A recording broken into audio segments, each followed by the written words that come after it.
Hey guys, how are you doing? My good name is Trudy Kitui. Welcome to the best online TV show, and of course I'm the queen of content.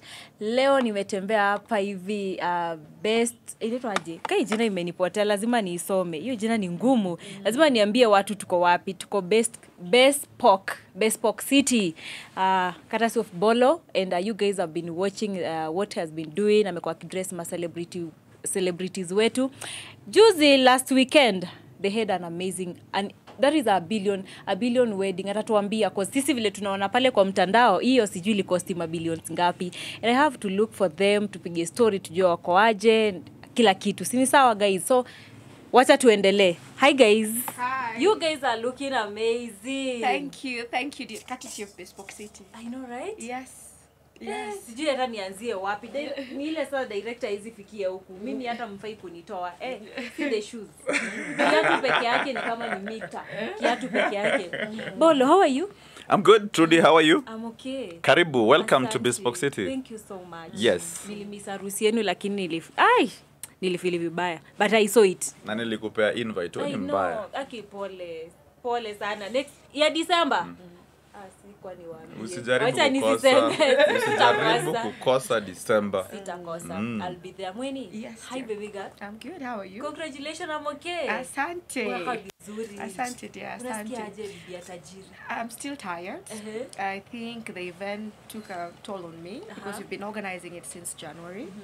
So it's not been easy, especially for the past 1 month. Yes. Things have not been good. Yani imekuwa mbio na mbio. Yeah. Although I had a very good organizing team and my husband supported me so much. Because wedding is mostly how the woman feels. So it was about me. It was about my day, and my husband and my team gave me exactly that. I know. Yes. Husband. Tajiri, mdosi. Husband of the year. Of the year. Sasa hata tuwezi saa hatujahil kabisa. Ningependa kujua for how long has it taken you to plan all this, because it was big. Even the celebrities who are there, you brought Mama Ida pale. Yani it was a big day for you guys. Imekuchukua how long kupanga all this? Okay, generally me and my wife tumekaa pamoja for 9 years. Next year we will be celebrating a decade. Tutawaita mtao na kitu nitafanya. Unajua ni baada mjime ni nani? So unawacha tujui. Trust me, you don't have an idea. So for the wedding, I think we've planned our wedding for like 2 years. Yeah, we were supposed to have it last year. Yes, we were supposed to do it last year. But I sat down nikaona Launch. we had the launch of the shop, which was also very big. Plus, this woman has to be disciplined. So with the money that I had at the time, nilisema bado. I had to save more, plan more, ensure that everything is exactly the way it should be. And then you need discipline. Mwanamke na the biggest wedding Kenya has ever seen. And I warned the people. Niliwa warn. You guys are not ready. Niliambia watu, this is going to be the biggest thing in town. Watu wakassume wakadhani Nikiki. wakadhani kiki, lakini walijionea. Nilifanya kitu kwa Machakos, watu wajarikava mpaka leo. Ilikuwa kali sana. Let me ask Mueni a question. Ukisikia the word Luo, what comes in your mind? Family. Yeah. I have Luo babies. My husband is Luo. I've been married by Luo parents. So for me, when I hear the word Luo, family. Yes. Because hiyo harusi tukiangalia hadi kila mtu anasema don't joke with Luos. Why joke na they can spoil you hata ushindwe utafanya nini. And we saw everything, but I want to I'm eager to know how you guys mlikutana vipi and how has been your relationship for 9 years mpaka mmefika hapa. Now you had a wedding that was so amazing. Can you give us a little bit of your journey kidogo? Should I say it or will you say it? I should say it, right? Who do you want to get? Yeah. Okay. Actually, just to surprise you, I used to hate Bolo. Why? A lot. So much. I used to hate Bolo so much that hata sikuwa naweza stand site yake. Initially, I used to do adverts, nilikuwa nafanya movies, short movies, small roles. I used to be in the industry, and Bolo used to be in the industry as well. But kwa Bolo alikuwa in the modeling industry na advert industry. Okay. So tulikuwa tuna meet kwa ofisi ya Pambazuka, right? It was Liki Odera. So the first time I met Bolo nilimmeet huko kwa ofisi ya Liki Odera. That time tulikuwa tumeitwa interview ya Fresh Condoms, I think. But yeye walikuwa wanafanya Mr. and Miss University Kenya, something like that. So that day nikatoka home, nimepanda matatu, the struggles of putting on heels. And you have to wear flat shoes. Alafu kufika karibu na ofisi ya Pambazuka, you're wearing your heels now because we were going for an interview. That time ndo Bolo alinipita. Vile Bolo alinipita, he didn't even say hi. Alikuwa amejawa na kiburi because girls used to love Bolo so much. So for me, I used to hate him because nilikuwa na feel he was full of himself. So I wore my heels na nikaenda kwa office. That's the first time I met Bolo. Okay. Then after that, hiyo interview nikachukuliwa because we were doing hiyo na bado tulikuwa tunafanya bad but ya Chase Bank before Chase Bank closed down. So I met Bolo hiyo time alikuwa casting director na mimi nilikuwa cast. Okay. So when we came in around 6, everybody was saying hi to Bolo. Wasichana wote wamemrukia Bolo. I was left to go for breakfast table. I didn't want even to say hi. So the person who was casting was a white hiyo time. Alikuwa anatupatia roles, anatuassign roles. So akani assign very fast. I was carrying a suitcase of dresses. So all this time, Bolo was admiring me, but he couldn't say anything. Kiburi ilikuwa imemjaa. So we shot the whole day, kuanzia 6 asubuhi until 5 jioni. That's when the shoot was ending. Guess what? Bolo comes in. Everybody took a photo that day. Tulikuwa tunachukua because we were friends.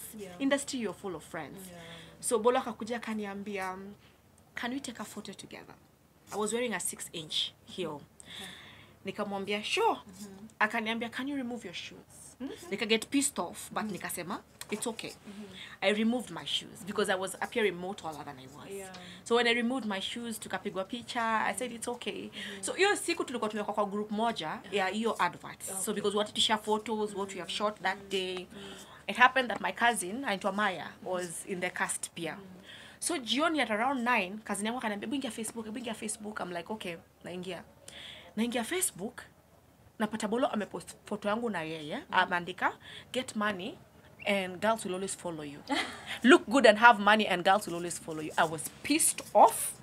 Nikakuwa like, this guy asked for a photo from me. How come sasa ndo imekuwa have money and look good and girls will follow you? I saved his number. Nikuwa ta engage. Then my cousin told me, "Hapana, wachana na yeye." So that time I was working for breweries on the side. Nilikuwa napea brewery sales girls kama wa promotion and everything. So hiyo siku kuna page tulifungua kwa Fab House. That was with Victor Dada, my friend. Hi Victor. So hiyo time Victor kaniambia, "Mueni, share this link to everybody on your WhatsApp. We want people to follow Fab House because you're going to be running better events." So I shared with everybody my link for Fab House. Guess what?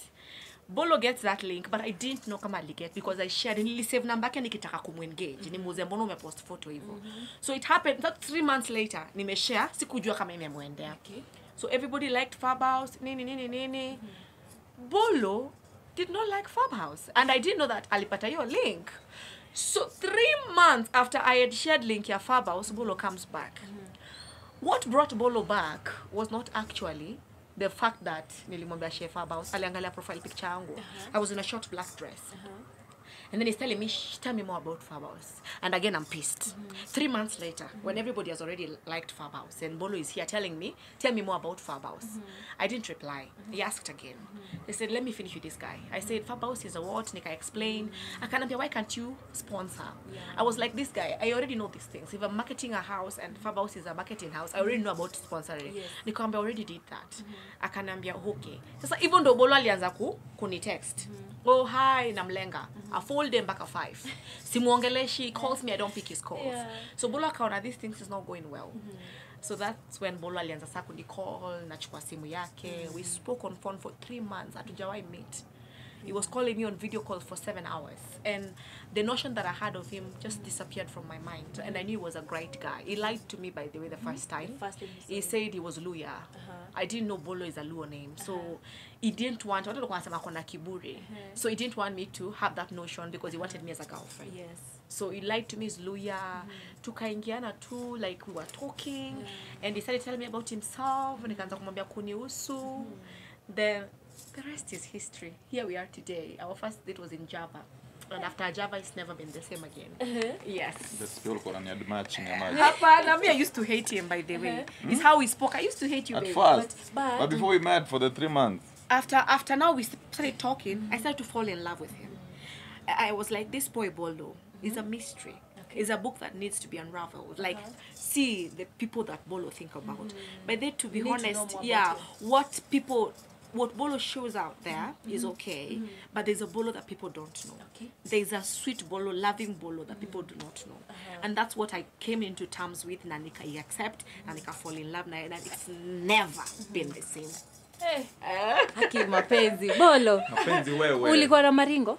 Na huo nilimkorogea huyo. Alikuwa anajifanya hot girl, hot cake. Lakini mimi nani? Unajua kwanza lazima ucheze chini. Yes. Watu wajue, unajua? Lakini eventually things went well. Akaingia box, mimi nikafunga hiyo box. Nikampeleka umoja straight. Pale inako. Mimi nilikuwa mtu umo for the longest time. So from then it has been a journey. We've gone through the ups and lows of life. It has been both sweet and sour at the same time. We have climbed the stairs each at a time until now that we are here. And I'm so happy that I'm able to give her the biggest wedding in town as we prepare for the biggest in Africa. Amen. And now, at what point did you realize now, Mueni can be my wife? Because what to date? People date then anafika mahali asema no. I feel iya iendi mahali. Ilifikia wapi ndo ukasema, I think she can be my wife now. Okay, actually for Mueni, it has always been, Mueni has always been the good one from the word go. When we started dating, it was me who was being scared. Okay. Because, you lose her? Yes, for the 9 years, Mueni has been flawless. Mpaka unakuwa na wasiwasi na shinda, yani wewe. Yani aumpati na makosa yote, unajua? Mimi on the other side, I was the one that was full of trouble.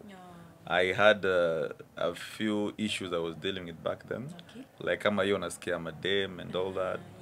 So when we started, mimi ndo nilikuwa na issues, alikuwa precise, she knew what she wanted in life. She was already scaling herself towards the family line. She was already building herself. Actually, amekwambia alikuwa na pesa kukunishinda. Hajasema. She was moneyed more than me. Okay. And I used to go to her house to take selfies. Unaona? Nilikuwa naangalia nyumba yangu ya umo. Nilikuwa naangalia nyumba yangu ya umo nasema hapana. So slowly but slowly things take a turn.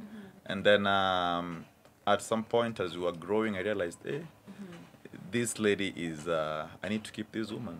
Because for us men, we are not like you ladies. You guys mnakunga mshaamua and you know what you want in life. For us, it has to take a number of mistakes. Lazima could take time to study somebody to see if she's the one. So somewhere as we were dating, I realized that, I am in the wrong track because I was not being so serious. So the day that I decided to be serious is the day that everything changed. And since then, it has been like this. Everything is very much okay, and it has been Godspeed. Amazing. And I think I'm interested to know about what you've just said, and Mueni alikuwa na pesa mingi kukuliko. Unajua saa hii huwezi pata demo itakuwa na do mingi alafu akwe na mwanaume wako chini yake. Hiyo saizi vile tuangalia mtandao vitu ziko hivyo. Mueni, what ningependa kujua, you had money. Yeye alikuwa chini yako, amesema alikuwa anakuja kwako hadi kupiga picha nini. Au kwa hii feel kuwa huyu ako chini yangu, huyu hatuwezi pelekana. You know, working in the industry as a karaoke hostess, I was a karaoke hostess by the way. I've worked with several people kama kina Piera. I've worked with many DJs, mwaka clubs mingi. And I'm an alcoholic. Huh? Yes, I'm an alcoholic. You don't drink? I've never drunk in my life. You've never ever? I've never tasted alcohol. I've never drunk in my life. I've worked in the club industry. You can ask my bosses. I can give you one by one. You ask everybody who knows me knows that I've never taken alcohol in my life. So having worked in a club, I met every kind of man. From the rich ones to the poor ones, to the good mannered, to the ill-mannered. So I knew the kind of man that I wanted. Money aside, there is what you want in life. Because marriage is a forever thing. So when I looked at Bolo, of course, yes, alikuwa na shortcomings zake. Everybody's not perfect. Yes. Bolo had, yani Bolo was that guy mwenye alipata the celebrity thing, akuwa mdogo. At that time I was famous as well, but not in his field. His field was full of models and everything, and girls were available for him. Unaona. So being young, I was 21 when I met him, and he was also young when he met me. He was around 24, 24. So it was his age of exploring. And Bolo's dad passed, and I used to admire how Bolo used to take care of his mom and his sisters. He stood in the gap even at the age of 24. So I asked God, if this man can take care of the mom and sisters at such a tender age, if I make family with this man, what will happen to my children? He will take care of me so well. You understand? Bolo, irregardless, no matter what his man asked for, I felt Bolo alikuwa anaenda up and above to make sure his mom and his sisters, siblings, wako okay. He took care of them, paid school fees, paid rent, gave pocket money, bought clothes. Unaona, alikuwa anawatekea ile over enye si right yao, but Bolo still did it. So that's the man I wanted in my life. And again, I felt for the loss of his father, Bolo alikausha roho yake. So he needed someone to soften his heart, because most of the things that Bolo was doing was acting out. That's according to me, and I found that it's true. So Bolo had never, after his dad passed on, hakuwa na mtu mwenye angemfanya roho yake iachilie. For him, his world stopped. Alikuwa na feel, what more does the world has to offer? Right now, I'm a baby. I'm taking care of my family. My dad left. The world is fucked up. It was hard for him. Unaona? So for me, I wanted to bring that soft man within him. And I wanted to have that man, that responsible man, as my husband. And that's what made me choose Bolo. Bolo was a hard worker. I had money more than him. I had a brain, but Bolo was the hard worker. Bolo is the person who pushes so hard, mpaka sometimes I tell him, babe, rest. Unaona? So kama hiyo time, nilikuwa naona vile anajituma, niliona if I put my brain and Bolo's hard work and my ideas and his ideas will bring an empire. And that's what pushed me to Bolo. Wow. Yes. Looking at yourself right now, what comes in your mind? The two of you, uliamua kumkubali vilako, you loved him, and you guys have been working together up to now. What comes in your mind as a lady? What comes into my Yes, mind? looking at the both of you right now, where you are, you've achieved a lot together. We are not yet there. For me, what comes to my mind is two can tangle better. Okay, so what comes to my mind right now is I'm thinking of how I can make my husband great. Okay, I know he's great right now, but you're not yet there. So I'm thinking of how can Bolo soar more. Okay, and he's thinking of how he can make me more happy. Bolo wakes up every day to make me happy. Bolo wakes up every day to tell me, baby, are you okay with that? Even on the invitation, alikuwa ananiuliza ya wedding, baby, do you want this person in your wedding? When I say no, alikuwa anasema okay, because he was saying it's what makes you happy that makes me happy. So when it comes to my mind is how I can make him great, because he sacrifices a lot for me. Yeah. Hey. Jamani Bolo. Hey, mapenzi yenu ni tight. So, Bolo, back to you. Let's talk about what you do right now. Kudress watu, you have a beautiful shop. You guys should come and visit Bolo. Hey, I'll pin the hapa even take details zote. Ulianza lini? How did it even start?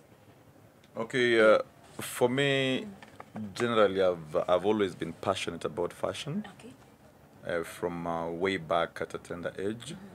But when I was in high school, that's when now the drive came in. And that's when now visibility started. Visibility about me and fashion started way back then. When I was in primary, I was already knowing how people should put on. I was already telling my mom, no, this is wrong, this is not good with this. In high school, the entire time I was the best dressed, from Form 1 to Form 4. Every time I was getting the award for being the best dressed in Form 1, Form 2, Form 3. And actually, yote nilikuwa najua hiyo award ni ya Bolo. So back in college, when I was crowned the Mister of our school, the school promised to do me suits. So when the school promised to do me suits, it started that they used to make me one every month. So as they were doing that, I used to look good. So as I was coming to school, as the brand ambassador, everybody in school wanted the outfit. So at first I was just showing them my tailor, but then with time I realized that this one can turn into business. So as that one goes by, I now started taking some small money just to cater for the production and also to support me a little bit. Then now with time, it turned into business. It got so big back in school that now I used to skip classes. So eventually now we grew to a point where now I had to now have a tailor and a space. So the first shop we had for fashion was back in Luduli, downtown. And then now with the time we grew to now, then we came to View Park Towers. And then from there henceforth it has been growth. From starting from one employee to right now we have over 30 employees. So you can only imagine how big it has grown. Yeah. And you work with so many celebrities, wale ambao tunaona sana, the Bahatis. And apart from working with them, I want to know your relationship, your personal relationship with them. Because you can work with someone, but you have friendship. Maybe, see, it's not only work. Yeah, and how you guys, mlikutana vipi? Okay, generally for me, I don't know, but niko na nyota ya kurelate na watu. Sasa wewe umekuja pa, hautatoka tena. So I don't know, there's just a good spirit hovering around me. So anybody that we get into contact with, there is a way in which that they will stay. That's why in my wedding, people were looking at the crowd that we invited, and it was full of dignitaries and celebrities. Most of it is not like it's business. Most of them we are also friends. So the celebrities you see me working with, apart from the business side, we are also good friends. Okay, somebody like Bahati, Diana, they are family to us. You know, they meant us a lot. So for us, it's not just about business. For us and the Bahatis, we are family. So we have Bahati, Diana, Prince Inda. These are fifth year working together. And Prince Inda can tell you that he better go naked to an event. But nobody can make an outfit for him. If not Bolo, you see? So there is Nadia, there is Arobo. These people are family. So apart from it starting as business, it now turns to friendship. Then the friendship is intense. You know, we have Okelo Max. We are very close. We have Brand Babu, who is the biggest stylist in Kenya. We work very close. You know, he brings in all other celebrities on board. He brings in Sauti Sol Bien, Shimano, Polycarp. So everybody wants to be with us. It's because, number one, we know how to relate. Number two, we respect the business aspect of it. You know, tailoring business is very tricky. You have to understand the people you're dealing with. And there has to be that kind of respect. You have to understand the kind of fashion they're trying to portray. You need to realize that you cannot disappoint them. So once you put all this in place, it becomes easy. So generally, we people, we have a good relationship with celebrities, and it doesn't mean that now we don't make for other people. If anything, most of our clientele are now the ordinary Kenyans. Okay? We have so many that we can't talk about because now they don't want to be known. And then you also have corporates, big corporates that do not want to be mentioned here. So people see that, oh, Bolo is the biggest in East Africa. It does not just come. You have to work. So my wife has told you, me, I work hard. I wake up every day at 4. I get back home at 11 on a daily basis. I don't get to see my children. And he eats 1 meal in a day. 1 meal? Yes. Yes, It's not watching weight. He terms it as watching weight. But Bolo, when Bolo gets immersed at work, Bolo does not eat. Bolo does not eat. Actually, sometimes I have to come to town, and because most of the meetings he has to involve me. And I have to remind him to take something. Because he's not even watching weight. Which weight? Bolo ana weight. Unaona? So sometimes it's bad. Acidity inaweza kuja baadaye. And I cannot take it when he's sick. Unaona? So Bolo does not eat. He doesn't. Maybe just being a good wife. No. You have a supportive wife. So looking at your taste of fashion, it's high, ni juu. Ukiangalia watu na dress. Sioni kuna mtu Kenya na ako this is the best. Like honestly speaking, si uongo. Tuambie hizi unazi-import, kuna mahali unatoa hapa Kenya ama unapataje hizi materials zote, the outfits? Okay, for us, we are an exclusive brand.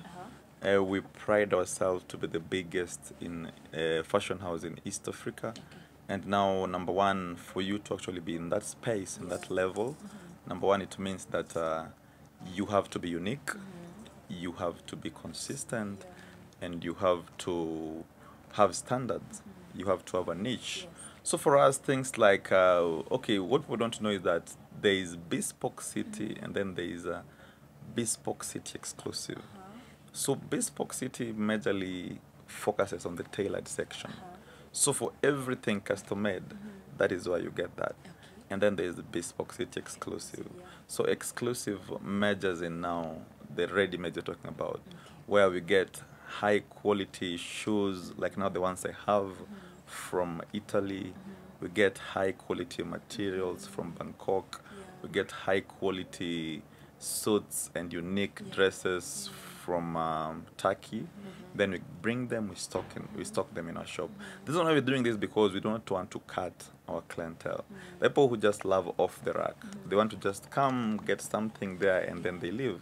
The people who want bespoke, they want to come, wapimwe, and then they have something proper made for them from scratch. So being the biggest fashion house in Africa, in East Africa, we have to ensure that we cut across each and everybody, and we make them comfortable according to their body, their wants, and the kind of and the kind of standard they're trying to portray. So what's your end goal with this? Whatever you're doing right now, what's your end goal? Our end goal at the moment is to be the biggest fashion house in Africa. The plan is to change the way Africa is viewed in the international space. We are trying to beat West Africa. We are trying to beat South Africa. The notion that East Africa must always be behind the South and the West is the kind of thing we're trying to kill. We want to change the perception. We want to show people that even us in East Africa, we can do something, just like now the Tanzanians are trying with the diamonds and all that. Fashion-wise, we guys as Bespoke City, we know that it's possible, and we're going to put Kenya in the Africa map. Okay. Yeah. You have a supporting wife. How does it? Yeah, she's my co-director, and she does very good job at that. But they give me company shares. I didn't even know. Yeah, I'm a junior director at Bespoke. Okay. And I didn't know. Yeah, he did. He did. He cannot make a decision without me, and I didn't know why and how he came up with that, but he just gave me shares. Okay. So one thing I've realized during our wedding is people complaining of us emulating West Africans and everything. First and foremost, let me correct everybody. If you read properly and you research about fashion, Agbada is just like a robe. Okay? Yes. A robe is something that can be worn by anybody. How you customize the robe now, that's your problem. And how you want it. So Agbada is not something for West African. It's just a robe like a bed robe. Okay? Like a Versace robe. It's just that it has an African touch. Number two, if you look at his Agbada, it was beaded. Yeah. African culture, the Luo, the Kamba, the Kikuyu, they're more about beads. So there was an incorporation of different cultures in one outfit. Number two, let's talk about my dress. Yes. Corset was first introduced in Europe, not in West Africa. Yeah. Okay? It was made for the women to snatch their waist to be able to fit in a gown. That was when corset was introduced. And lace is originally from Egypt. Okay? Yes. So when people say we are emulating East Africa, even West Africa, sorry, even West African are emulating somewhere. So we're just trying to embrace a fashion, make better out of it. Like the lace that I was wearing, I bought in Dubai, but it was custom made in Bespoke City. So how is that West Africa? Okay? So people need to understand that fashion is broad, and there's a lot about fashion that we need to learn about before we do stereotyping. This is West African, this is East African. No, it's not. Lace originally from Egypt, corset originated from Europe. Well, we have French lace, we have a lot of lace according to our. Indians have their own lace, okay? So my dress was 5 different cultures in one. Isaac Bada was many different cultures in one. If we say I wear Kamba used to wear sisal and beads. I would not wear sisal and beads for my big day, okay? I need elegance. It's a day that I have to remember. Look at photos and say I was married in a very big wedding. So I needed to have the elegance. So that's why I chose to wear a lace and a corset. Yeah. Yes. Tumekilia hiyo. Hey, let's talk about the wedding hapo. Hey, hiyo harusi, Bolo. How much did it cost? Tuambie tu, kama ni tukufe. Tuambie tu. And also pulling all that crowd, the celebrities who are there, like it was amazing. Kabisa. Tueleze how pesa pale mokoto into mokoto. We used a lot of money, if that's what you want to hear. Yes. We used a lot of money. And this is what I want people to look. This is the space I want people to stand from as they look at this. Yes. It took us 2 years to plan for this. So whatever amount of money we used, trust me, backtrack it 2 years. Are you answered or you want me to continue? I'm answered. Okay. I don't want to start mentioning figures because you understand this is Kenya. Exactly. No, you cannot even put a figure to a happy day. Yes, you cannot put a figure to, because that day was about my wife. And me as a man, if I achieved even half of what my wife envisioned, trust me, I'm happy. And me, in this our marriage, I only have one goal, to make my woman happy. If Abeba was happy that day, regardless of what amount we used, trust me, I have accomplished a lot. So for that day, money was used, okay? Yes. And not small money. A lot of money, equating 2 years and to symbolize 9 years of being together. This woman has been through a lot for me, you see? So even the amount of money that I use, trust me, is not enough. Wait for December. Now you will see. The white wedding. You will see the kind of money that we will use. And it's not a threat, okay? People need to realize that people save, okay? Yes. People have different priorities. If I decide to prioritize a wedding just to show my wife Yes. How much you love. how much I love her, then what is the problem? People buy cars for their wife. Some take them to Dubai and all that. Of course, okay, I've already been there. I've done that. Yeah. But for this wedding, I just wanted her to feel happy. That's why we actually did it inside their homestead, because the parents must also feel that we gave birth to a daughter, and the man that married her, value is happy. My people are happy. We are good to go. Okay. Now, Wait, Mueni, are you ready for the white wedding? I'm very ready. I was envisioning a wedding where I'll have my 2 babies. This traditional wedding was sponsored by an alcohol brand, and my babies could not be available, though my son could not help it. But I'm ready because I want my son to carry the ring and I want my daughter to hold the net. So this is going to be a family affair. It's going to be more about my family that we made with my husband. And it's about that. Yeah, it's taken me 9 years and 2 babies to have a traditional wedding, and it's taken me another 9 years plus. In October, in November, we will be 9 years at the dot. It's 2 months to our 9 years. So in December will be 9 years. Yeah. So I want my babies to also enjoy my wedding. So I can't wait. I'm ready. You can't wait. I'm ready. Wale watu wanataka kujua itakuwa wapi. Is it going to be here in Kenya ama mnatupelekea outside Kenya? okay, it will be here in Kenya, but we have not yet set the date because, you know, some of these things, if you are expecting dignitaries, if you are expecting celebrities, you understand that you also have to work with the dates that are available, because you don't just invite set a date and then invite the president. They have to advise you, this day I'll be out of the country, kindly can we work with this date? So there's so much, we're still in talks with the service providers and all that. So once we confirm that, trust me, you guys will know the location, you guys will know the date. So you're planning to invite the president? Ini kubwa hii. I didn't say that. I just gave you guys. I just gave you guys an example. I said, if you are planning to do such an event of that magnitude, you have to work with their timelines. Okay. Amazing. Exactly. Before we wrap up this video, there's a video that has been trending after the wedding about your wife, and I think it's good for her to clear if it was her or she's not Mueni, because after the wedding, next day we saw the video. Ukienda pale X, ukienda pale everywhere, the video was there with Timmy, I thought Timidata ama Timitida Evo, and watu waliongea sana. People talked a lot about her, and I want to know if it was you or it was not you. Yeah, because mtu chukua picha, mtu video ya mtu hata ajui anaweka tu pale because ameona watu sale kwa mtandao wako sawa nini anataka kuharibu maneno. So Mueni, hebu clear this on air tujue mambo iko aje. Do you want her to answer or me to answer? Her, because she's the one who mamwe. Okay, so number one, Tim is my friend because and that time they're saying it's 2018, right? Yes. 2018 I was pregnant. Okay, that is number one. Okay. Number two, Tim is my in-law.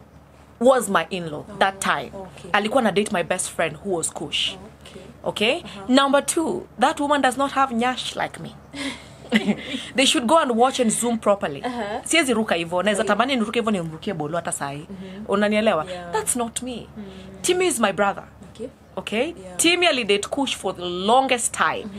Tangu 2013. Unanielewa 2013, 2014, 2015. So I cannot jump like that on my brother. I am not that kind of a person. So ata Timmy mwenyewe, you call Timmy for this interview and ask Timmy. Timmy atakwambia ni uongo. Okay. Unanielewa? Timmy used to date Kush. Kush was my best friend, and I can't do that to my best friend. I can't. So you know the lady? I don't know the lady. I would really like to know her. Ali dance, Ali ruka. That is so flexible. But that's not me. It's not me, honey. I would like to watu waseme yo past yenye wanasema, but let them also say the truth. Things that are not true, it's not me. That's not me. Kuna time walinitrendisha nilikuwa na pregnant 7 months. Unakumbuka? That time Sonko alihepa sijui voi. And I was pregnant, I was at home, I was vomiting too much, and then kuna mwanamke walihepa na yeye wakashikiwa voi. Sijui president wa UN. Yes, Faith. But it was me on Tuko saying your favorite model when you think ati sijui nini wakasema ni mimi. Wasn't me. So I'm used to people mistaken identity. So it's not something that is even making me ati ni kitu nimezoea. I was pregnant in 2018. I lost twice. I lost pregnancy twice. I was in dire depression. Okay? Now I got pregnant that month, that same year, by the end of it, for my son, Taji. Okay? So I want to know, when was I pregnant and when was I jumping on Timmy? Number two, where did my nyash go? Because if you look at my photos, nimeona watu wengine wanatrendisha videos zingine na wanaume ati this woman slept with this one. They took those photos from my page. Why are they not screenshotting and the caption below the photo? Wanachukua tu photo niko na Otile Brown. That day for Otile Brown was birthday ya Kush, and I took a photo with a fellow brother. What is the problem? Okay, another photo iko hapo ni a client wa Aristoff. I was hosting karaoke. I had sponsors all over. If you're hosting karaoke, you have to associate with your fans. Kumaanisha, you have to take photos, post them on your page, show them that you appreciate them. So, why are they taking photos alone? Trudy, I want to give you an assignment. Those photos are in my page. Go and screenshot pamoja na caption. Put them on your page, and then let's talk about it. Unanielewa? Because it's okay to bring evidence. Bring evidence if you have it. But don't speak lies. Don't speak lies. I don't like that. Unanielewa? Ni vile sahi people are trying to trend with my wedding. Wana try kugaina jina na wedding yangu. It's okay. Kila mtu lazima akule. Kila mtu lazima apate mkate. But speak the truth. That's all I can say. Kabisa. Tajiri, na lipi la kusema kuhusiana na what has happened to your wife after the wedding? She was happy nini then mambo inatokea pale. My wife. Kwanza wala sema yeye anapenda nyash. Huyu ana nyash. Walita bibi yangu milaya. Acha hivyo babe. You should tell them there's something I didn't say. Okay? When I was hosting karaoke, I was dating Bolo. Okay? Bolo used to come for my shows. Bolo used to pick me from my shows. Bolo used to drop me on my shows. So every time nikimaza show, Bolo used to pick me up, take me home. Okay? That is number one. Number two, he didn't coerce me to leave karaoke. He didn't tell me, now that I'm marrying you, you need to leave karaoke. He didn't. I am a graduate, but I did not get a job. I had to do something. What would they have me do? Still on the streets? Sleep around? No, I had to do something because I had a talent. I was a singer. And when I looked at it, I called my dad and I told my dad, nimekosa kazi daddy. What do I do? Can I sing? And he said, Mueni, whatever puts food on your table, so long as ukose mtu, do it. For the young girls out there, what are we showing them? That what when you karaoke, they're not good people. People who work in clubs are also people's mothers, people's sisters, people's children. So what are you trying to say? My husband used to pick me. I left karaoke on my own accord, at my own will. That's when I got into the corporate world. So it was not something that Bolo asked me to do. Bolo was okay. He was the most supportive man. I can tell you for a fact. Alikuwa anakuja show yangu, analeta mabeshte wake. What are mabeshte wake bado walikuwa wanamuona against me. Mwambie. They were telling him, don't marry this woman, she's a club woman. And he was like, you don't know a Bebo. You don't know my wife. Unanielewa? Everybody was against me. Walisema hata staza. Stafanya nini. A lot of things have been spoken about me. My village, where I grew up, Mitito Ande, walikuwa wanasema huyo ni msanii, hawezi olewa. Unanielewa? Not all of them, people who loved me from my village, but wengi walikuwa wanaongea vibaya. So it's not okay. There's a lot of stereotyping in the community, which is not good. Na inafanya girl child ana feel. There are DJs in clubs. Why are we not stereotyping DJs? There are waiters and barmans in clubs. Why are we not stereotyping them? Is it because it's Mueni who was hosting them? And why now? When after my wedding, why was it not before my wedding? You understand? So for me, I would say I love my husband, and I would choose him again, and I'm officially Mrs. Bolo. Officially. Bolo, say something. Me, I'm not so much into social media with the reading of comments and all that. But now you see when people send screenshot to your WhatsApp, now that one you can't avoid. Yes. So I'm a Luo man. The bigger the better. I love my, Yeah. So part of, the reason why I love my wife, I went for my wife is because she is hippie. And I love her that way. Okay. So when I'm sent for a video of a very small girl like you, Yes. mimi type yangu mnaijua bana. Bibi yangu hata kirukia timu ya tiba hivyo watavunjika mgongo. Unaona bibi yangu ana matako kubwa vibaya sana. Okay? I am a tailor. I measure this every day. Every day. Akirukia timu tidativo. Mgongo inavunjika. So hata ukienda gym aje ukirukiwa hivyo na bibi yangu my friend, hiyo stage yote ile kitu inakuja hivi alafu maji inafanya.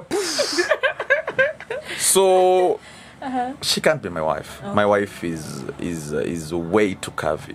My wife is curvy. She's hippie, and she's the perfect definition of the woman I have in mind. Unaona? So that's not my wife. Yeah. What else did you ask? Nishakubali na she's pretty. Angalia na mwangalia ile video. She's pretty. Tukimaliza, watu wanasema uko Illuminati because of the wedding and everything. What do you have to say about it? Illuminati uko wash huko, hizo vitu zote ni zako. Uko? Si tukubali hata moja ndio hii. Acha tu niwajibu. The Illuminati that they're talking about na your wash. What is preventing them to join? Unanielewa? One thing to speak about something, and is another thing to join about something. When we were suffering, where were they?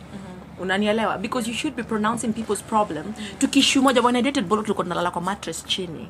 Yeah, on the floor. Hatukuwa na TV. I can tell you for a fact. Ask those who knew me back then. Tulikuwa na gasile kadogo kameko. So when we were suffering in umoja, sile tulikuwa tunaamka, tumefungiwa nyumba, stima imepotea, tuna pesa kuweka token. Kuna siku I remember I was pregnant, hata tulikuwa na 20 shillings ya kukula. You remember that time, babe? 20 shillings. We called my mom-in-law, Bolo mwenye anamtaking care. And he told me, let's take a selfie. I'll send you that selfie. Akaniambia, baby, take this selfie. I'll forever remember this day. That atuna kitu, lakini una smile. You understand? So when you were suffering, where were they? Now that we are having, tumework hard tukafika mali tumefika. Success doesn't come overnight. Yeah. Unanielewa? But again, you don't expect to work hard all these years and not bear fruit. You're doing something wrong. Unanielewa? So we have put everything together. We have done everything right. God made to bless. And we are here. Where is Illuminati and Wash coming from? They have the answer. All right. Thank you so much, guys, for your time. I have a lot, but nitawatafuta tena. I will look for you, and asanteni sana. I wish you nothing but the best. Congratulations. Wacha tungoje sasa December. Yeah. Tuone kenye God amepanga. So Bolo, I want you to talk to good people here. Wambie shop iko located wapi. Mtu anataka kukuja akuje afanyiwe mambo. Okay. Yeah. So ni watu mimi wacha niwalilie. Mnaweza sema mimi ni washi, mimi ni Illuminati, mimi fundi wa nguo hapa. View Park Towers ground floor. Bespoke City. So we guys are in the fashion business. We are fashionpreneurs. We pride ourselves to be the biggest in East Africa. And with that, it means that we understand what you're doing. We measure in both gents and ladies wear. From suits, dresses, all your weddings, that is where we belong.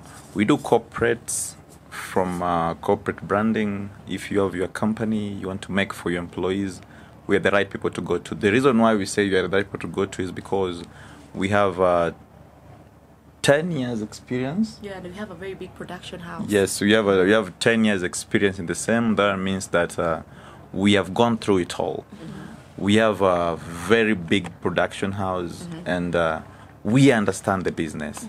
So anytime you think about your wardrobe change, anytime you have an event, anytime you have